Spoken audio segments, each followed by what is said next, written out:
ইরানে হামলার কাজে নিজেদের ভূখণ্ডে থাকা যৌথ সামরিক ঘাঁটি যুক্তরাষ্ট্রকে ব্যবহার করতে দেবে না স্পেন। দেশটির সরকার স্পষ্টই জানিয়েছে, ইরানে পরিচালিত সামরিক অভিযানে যুক্তরাষ্ট্র বর্তমানে এসব ঘাঁটি ব্যবহার করছে না এবং ভবিষ্যতেও ব্যবহার করতে পারবে না। এই মিশনের নিন্দাও জানিয়েছে মাদ্রিদ। সোমবার রোটা নৌঘাঁটি ও মোরান বিমান ঘাঁটির কথা উল্লেখ করে স্পেনের পররাষ্ট্রমন্ত্রী হুসে ম্যানুয়েল আলভারেস রাষ্ট্রীয় টেলিভিশনকে বলেন, আমার কাছে থাকা তথ্য অনুযায়ী এই সামরিক অভিযানে ঘাঁটিগুলো ব্যবহার করা হচ্ছে না। স্প্যানিশ সরকার চুক্তির বাইরে বা জাতিসংঘের নীতির সঙ্গে সাংঘর্ষিক কোনো কাজে এইসব ঘাঁটি ব্যবহার করতে দেবে না।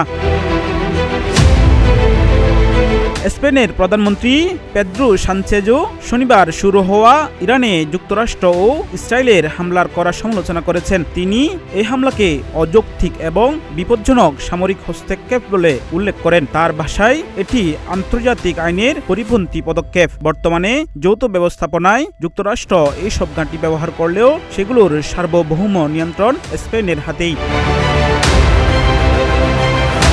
স্পেনের প্রতিরক্ষা মন্ত্রী মার্গারিটা রুবেলস জানিয়েছেন, মানবিক কারণে কোনো বিশেষ পরিস্থিতি তৈরি না হলে এইসব ঘাঁটির মাধ্যমে কোনো সাহায্য পাবে না যুক্তরাষ্ট্র। অবশ্য উপসাগরীয় দেশগুলোর উপর ইরানের পাল্টা হামলারও নিন্দা জানিয়েছে স্পেন। এদিকে flight tracking website flight radar 24 এর তথ্য অনুযায়ী ইরানে হামলা শুরুর পর সোমবার দক্ষিণ স্পেনের ঘাঁটি থেকে অন্তত 15টি আমেরিকান বিমান উড্ডয়ন করেছে। এর মধ্যে অন্তত 7টি বিমান জার্মানির রামস্টেইন বিমান ঘাঁটিতে অবতরণ করেছে।